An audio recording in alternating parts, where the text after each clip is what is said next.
The house was too quiet that night. Not the calm kind of quiet, the kind that follows something breaking. I was standing in the hallway, holding a half-finished papier-mâché mask, a black cat with silver eyes. My hands were still sticky with flour paste. The smell of newspaper ink and wet glue hung in the air. Through the thin crack beneath the living room door, light spilled out in a trembling line. And behind that door, voices. "You can take Hunter," my father said, his tone sharp, certain. "I'll keep Poppy." Then my mother's voice, quieter, shaking. "And Alina." A pause, then silence. That silence said more than either of them ever would. My name is Alina Ray, and I was 15 years old the night my family split apart. The paste on my fingers started to dry, tightening on my skin like a promise I didn't make. I stared down at the mask, its shape collapsing in my trembling hands, just like everything else around me. Our house in Salem was never big, but it always smelled like home. Sawdust from Dad's workshop, antiseptic and coffee from Mom's hospital shifts. At dinner, those scents blended with garlic, onions, and candle wax, that strange mix that used to mean comfort. But lately, the only thing that filled the air was tension. Dad, Richard Ray, was a carpenter who once carved life into wood. His hands could build anything, except peace. Lately, they reached only for beer bottles. Mom, Eliza, an emergency nurse with eyes that never truly slept. She stopped looking at him the way she used to, and maybe that's when the house stopped feeling safe. Hunter, 16, was the golden one, the kind of boy the world loves without asking questions. Poppy, 9, still lived inside the bright bubble of childhood. Her drawings covered the fridge, all of us smiling, the sun too big, no shadows anywhere. I stared at those drawings a long time that night. When their voices died down, I slipped back to my room, set my half-made mask on the desk, and sat in the dark. A tear fell before I could stop it, landing on the paper. The wet spot spread into a pale crater, imperfect, real. That night I left my window open. October wind carried the smell of rain and pumpkins from down the street. Salem always felt alive this time of year, but I lay awake wondering if next Halloween, this house would still be mine. By morning, the mask had hardened, the teardrops still visible where the glue had dried wrong. A month later, pretending ended. I sat in a small courtroom, legs trembling under a heavy wooden table. The air smelled like coffee and copier paper. The judge's voice was flat. My parents sat on opposite sides like strangers forced to share oxygen. When she said the words, "Neither parent has presented a care plan for the minor, Alina Ray," everything inside me went still. The rest blurred into white noise until she ended with, "Custody granted to the Department of Children and Families." I looked at Mom. Her eyes stayed fixed on her shoes. Dad stared at his phone. Neither looked up. So when the judge asked if I had anything to say, I whispered, "I just want to be somewhere someone actually wants me." No one replied. Outside, a social worker waited, Miss Rodriguez, kind eyes behind tired glasses. She guided me gently toward her car. "We'll find a place for you, Alina." Back home to pack. Mom handed me an old canvas tote, its handles frayed. I folded my life into it, 2 shirts, a sketchbook, and the mask. Poppy wasn't there. Mom had sent her to Aunt Ashley's. I guess goodbyes were easier that way. Rain started as we reached the car. Drops bled through the bag, blurring the silver paint on my mask. By the time we pulled away, its face was already melting. My first foster house was in Lynn, the Carters. Beige siding, trimmed bushes, smiles that didn't last past the doorway. Rules ruled everything. No closed doors. Lights out at 9. No crying after bedtime because it upsets the younger ones. 5 kids total. 2 theirs, 3 like me, temporary. I shared a room with Lacey, 10, eyes too large for her face. She cried into her pillow every night. I pretended not to hear. I hid my ruined mask under the bed, unable to throw it away. It was the only thing left that proved I once built something of my own. When the lights went out, I drew scraps of notebook paper, dull pencil, cheap hope. I sketched new masks, wolves, foxes, faceless girls. One afternoon, their teenage son Brett found my sketchbook. He laughed as he flipped through it. "What are you, some kind of freak?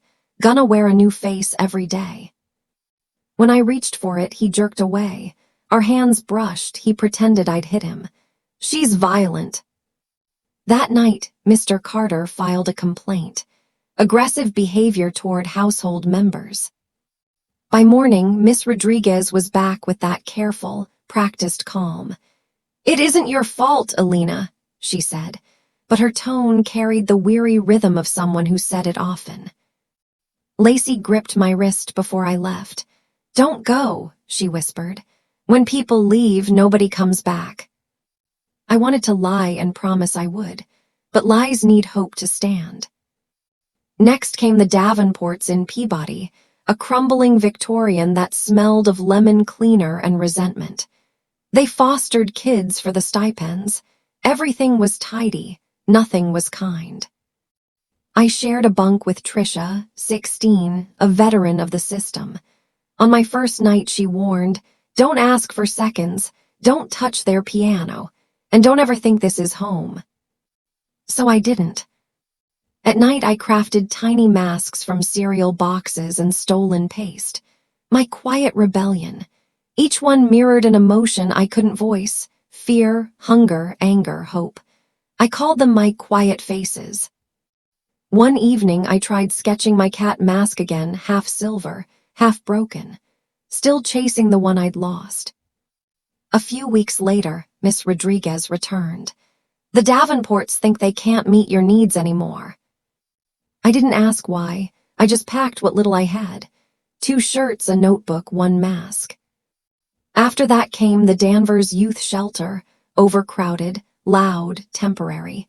Kids came and vanished like names written in pencil. I learned silence there.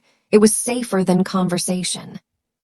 Then, one rainy morning, Miss Rodriguez arrived again, clipboard tucked against her chest, a glint of hope in her eyes. "Alina," she said, "we found a pre-adoptive placement for you, back in Salem." The word Salem felt heavy and familiar, like a memory waiting to test me. The family was the Garcias, Miguel and Lucia. He was a pediatrician. She taught middle school art. Their only son, Julian, was away at college. Driving back through the orange trees of late autumn felt like time revering. Their house stood blue and bright with a wraparound porch and wind chimes whispering music. Lucia opened the door, paint on her fingers, warmth in her smile. Miguel followed, tall, quiet, steady. Inside smelled of cinnamon and turpentine, sweet and strange.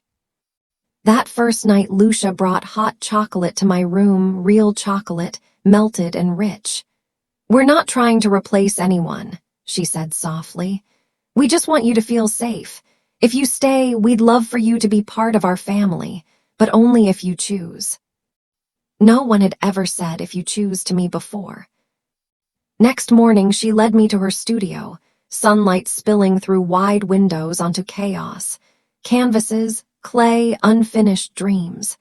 She handed me a bowl of paste and a stack of newspaper. "Miguel told me you make masks." I hesitated. "I used to." "Then start again," she said. That weekend, I did. The smell of glue filled my lungs, stirring ghosts I thought I'd buried. I rebuilt the cat mask, not perfect this time, but honest. Cracks visible, one side painted silver, the other left bare. When it dried, I hung it above my bed. It didn't look sad anymore. It looked alive. The Garcias never pushed. They just kept showing up. Miguel cooked breakfast before work. Lucia left tiny notes. You did great today. Love that shade of blue. Julian called from college sometimes. You're the creative one now, he'd joke, and it didn't sound like pity. One evening, Lucia caught me staring at the mask. You know, she said, cracks let the light in, otherwise everything stays dark inside. Her words sank deep. Maybe broken things weren't mistakes. Maybe they were stories. Months passed. Winter thawed. I turned 16. My room filled with drawings, half-done masks, messy evidence of healing. Sometimes I'd dream of that first night. The door, the silence, the cat's melting eyes. But the ache didn't own me anymore. I'd found people who didn't run when things got hard. People who saw the cracks and still stayed. Lucia helped me enter an art contest that spring. I displayed my rebuilt mask, the silver-cracked cat that had followed me through every storm. When the judges asked its name, I called it the mask that never dried. They gave me third place, but to me it felt like first. Because for the first time, something broken was seen, not hidden, not thrown away. That night we celebrated with cake, music, laughter that didn't need permission. Lucia raised her glass. To beginnings, she said. I thought about what that word meant. Beginnings are quiet. They don't roar, they whisper. They start in tiny choices, a smile, a note, a bowl of paste offered with love. Sometimes I visit the courtroom in my dreams. Same wooden walls, same judge. But now, when she asks, where do you belong, Alina Ray? I finally have an answer. Here. With them. With myself. The mask that never dried, the one that melted in the rain, wasn't a failure. It was proof that things can fall apart and still become art. Because every face we build, every scar we paint silver, every tear that dries wrong becomes part of who we are. And when the past won't let you breathe, you start layer by fragile layer, shaping something new. Until one day, you realize it's not a mask anymore. It's just you. Finally whole.